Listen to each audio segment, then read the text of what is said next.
মিটিয়ে দাও, অন্যায় দেখলে শেষ খতম করে দাও, অন্যায়কে রুখে দাও, আর ন্যায়কে প্রতিষ্ঠিত করো। এই দুটো কাজ আল্লাহ আমাদেরকে দিয়েছে।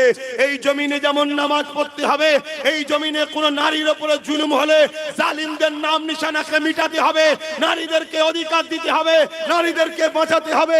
এই জমিনের উপরে রোজা যেমন রাখতে হবে, এতিম গরিব বিধবাদের খাবার ব্যবস্থা করতে হবে, বিধবাদের হক দিতে হবে, এতিমদের হক দিতে হবে।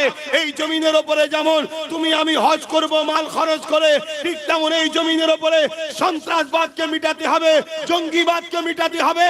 এই জমিনকে চোর মুক্ত, দুর্নীতি মুক্ত, খুন মুক্ত, নেশা মুক্ত করার জন্য আল্লাহ আমাদেরকে প্রতিনিধিত্ব করার দায়িত্ব দিয়ে পাঠিয়েছে।